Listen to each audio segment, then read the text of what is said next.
మేము తెలంగాణలో పోటీ చేస్తే ఎన్ని సీట్లు గెలుస్తామనేది ఇప్పుడు మీరు చూస్తున్నారు. పవన్ కళ్యాణ్ అన్నయ్య గారికి ఒకటే విషయం చెప్తున్నా. అన్నయ్య బయట చాలా మంది ఇంకా మన యువత ఇంకా బయట చాలా మంది అన్నయ్య, ఇంకా మన కోసం ఇక్కడ వచ్చిన వాళ్ళు కాదు, తెలంగాణలో ఇంకా చాలా మంది. ఒకసారి మనం గ్రౌండ్ లెవెల్ ప్రతి గల్లీకి వెళ్ళామనుకోండి, ఒక సీటు మీరు సీట్లు అంచనా వేస్తారు, మీరు అంచనాలు కూడా వెళ్ళరు. ఎందుకంటే ఇంతకుముందుకు ఆ ఏపీలో ఏం జరిగిందో చూసిరు. ఒకసారి మన్నయ్య మా గురించి టైం ఇచ్చి ప్రతి గల్లీకి వస్తే అసలు మీరు ఊహించరు. వేరే ఏ పార్టీ ఇక్కడ నిలబడదు, తట్టుకోలేరు. ఆ పవన్ కళ్యాణ్ అన్నయ్య గారు ఒకసారి గ్రౌండ్ లెవెల్కి దిగారనుకో, గల్లీకి దిగారనుకోండి, ఇక్కడ ఏ పార్టీ నిలబడదు అని నేను 100% నేను షూర్ ఇస్తున్నాను. ఎందుకంటే మీరు ఇప్పుడు మమ్మల్నే చూస్తున్నారు, ఇక్కడ ఉన్న లోపల వాళ్ళు, బయట ఎంతోమంది ఉన్నారు. ఈరోజు ఇక్కడ రాని వాళ్ళు ఇంకా చాలా లక్షల మంది ఉన్నారు. తెలంగాణ మొత్తము ఒక 100లా 60% ఇప్పుడు మాకు జనసేనకే ఉంది ఓట్ బ్యాంక్ మొత్తం. మా సార్ ఒక్కసారి బయటకు వెళ్ళారనుకోండి, అసలు మీకు సీట్లు లెక్క చెప్పాల్సిన అవసరం లేదు.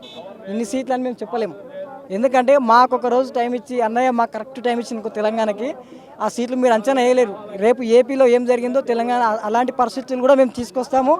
మేము ఏం చేయాలో మా లోపల మా ఏం చేస్తున్నాము అదే చేస్తున్నాము. అండర్ గ్రౌండ్లో ఏం చేయాలో అది చేస్తున్నాము. ఈరోజు అన్నయ్య యువత మొత్తం మన వెంబడే ఉంది, తెలంగాణ యువత మొత్తం మన వెంకనే ఉంది. మనము ఏదైతే సాధించాలనుకుంటున్నామో అది ఖచ్చితంగా కొట్టి చూపించాలి తెలంగాణని. మేము 10 years నుంచి పనిచేస్తున్నాము.